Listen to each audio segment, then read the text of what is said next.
New chapter today in what is a test case for the Trump administration and its multi-front assault on activities long protected by our First Amendment. Journalist Don Lemon pleaded not guilty in court to 2 counts. They include conspiracy against right of religious freedom. He was charged after covering a protest at a church in St. Paul, Minnesota last month. Here's what he had to say after his arraignment today. The power and protection of the First Amendment has been the underpinning of my work. The First Amendment, the freedom of the press, the bedrock of our democracy. The events before my arrest and what's happened since show that people are finally realizing what this administration is all about. The process is the punishment with them. And like all of you here in Minnesota, the great people of Minnesota, I will not be intimidated. I will not back down. I will fight these baseless charges, and I will not be silenced. Don Lemon faces, in effect, a civil rights case, and one so flimsy that many attorneys who used to work at the Justice Department's Civil Rights Division believe it will ultimately be dismissed. Legal experts telling CBS News this, quote, "The indictment against journalist Don Lemon and 8 others will likely be dismissed because it hinges on a charge that is viewed as so constitutionally flawed that the Justice Department Civil Rights Division has never attempted to use it to prosecute interference in a house of worship. That novel theory of the law comes on top of a set of alternative facts presented in the actual indictment by the Justice Department. On that, the Washington Post reports this, quote, "The January 29th indictment calls the 9 defendants agitators and says they, quote, entered the church in a coordinated takeover-style attack. In multiple instances, it describes the alleged conduct of the 2 journalists and the protesters collectively. Experts said that if Lemon was operating as a journalist during the January 8th protest at City's Church in St. Paul, rather than as a participant, that could undermine accusations that he was part of a conspiracy or that he intended to interfere with protected rights. During the approximately 45 minutes that Lemon live streamed at the church, he conducted interviews and repeatedly identified himself as a reporter, while also voicing sympathy for the protesters' cause. But the facts of the case and the law underpinning the case are, of course, secondary to what Donald Trump is trying to achieve here. As Don Lemon himself puts it, quote, "The process is the punishment." So whatever happens in this case, the Trump administration is doing what Don Lemon said they're doing. They're hoping to intimidate Don Lemon and other members of the press, as well as anyone who dares to cover the truth or point out the truth or criticize Donald Trump.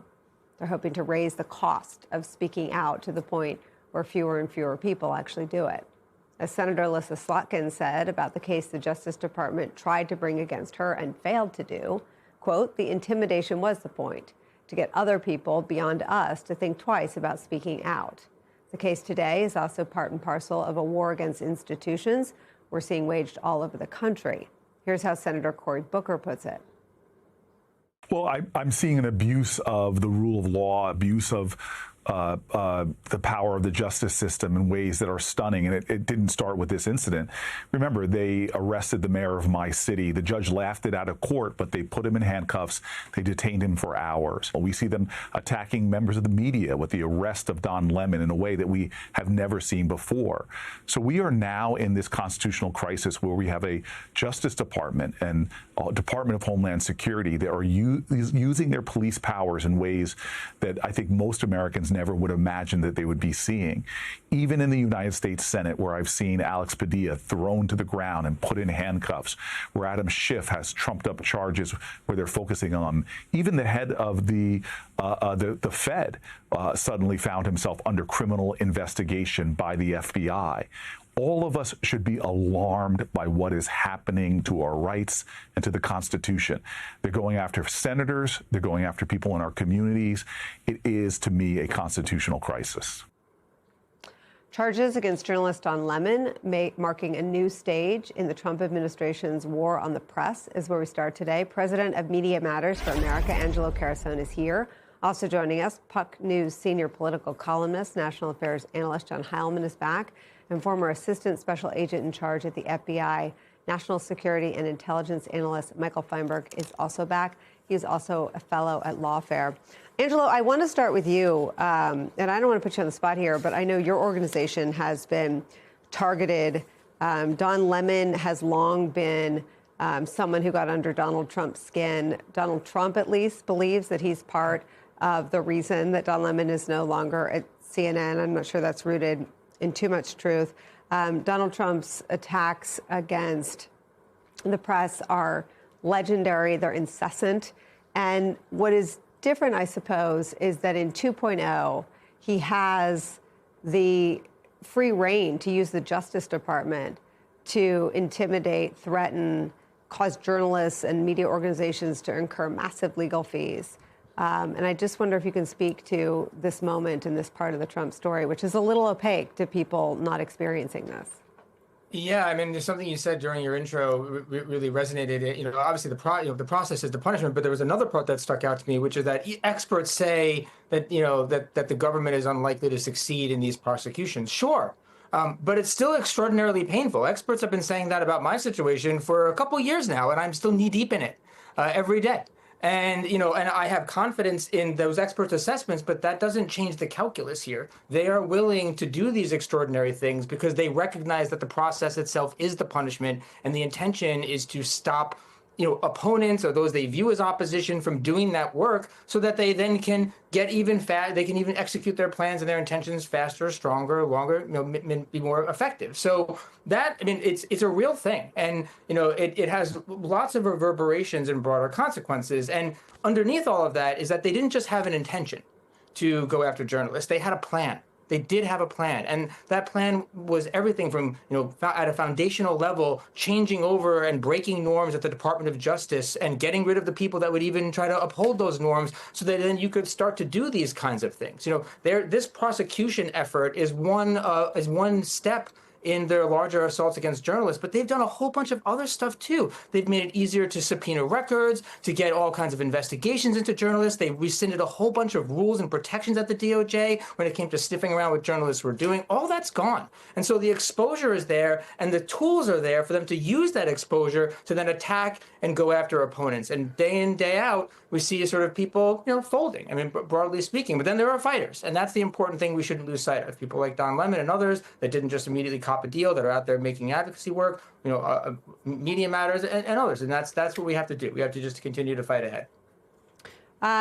Let me unpack each of those points that Angela makes. There's the they've operationalized the smear, the target, and then turning the government on the targets in the press. This is sort of what that pipeline looks like. These are right-wing media figures calling for Don Lemon's arrest.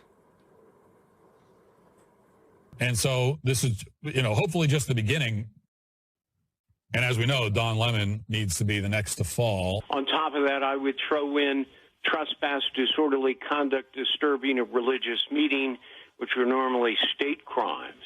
Look, Don Lemon could be prosecuted as a willing participant. He committed trespass.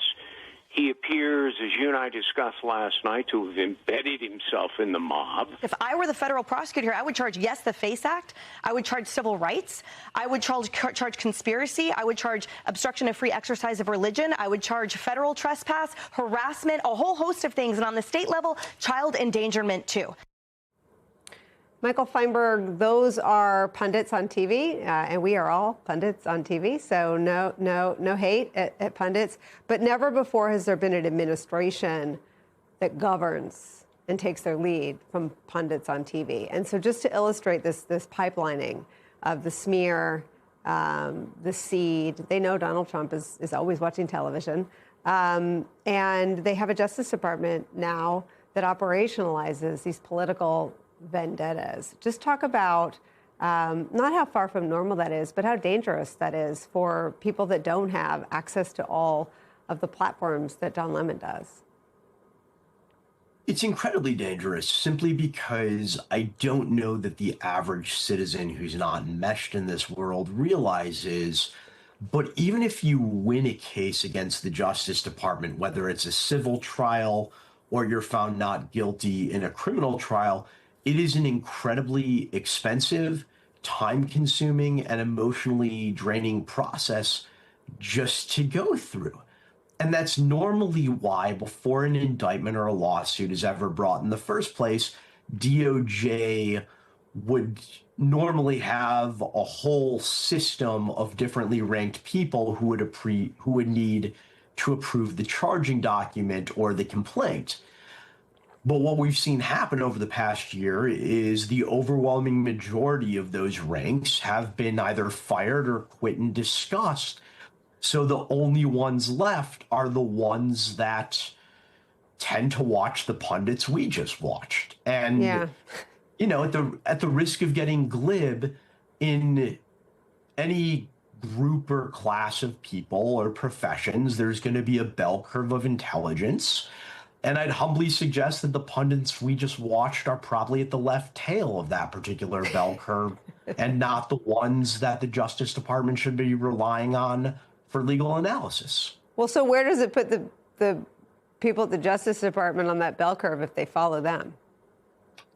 I would simply note that for almost the entirety of the Justice Department's existence, it was incredibly rare for them to ever see an indictment get dismissed or to not be able to get a true bill out of a grand jury. And we are now seeing that occur regularly for the first time in our nation's 250-year history.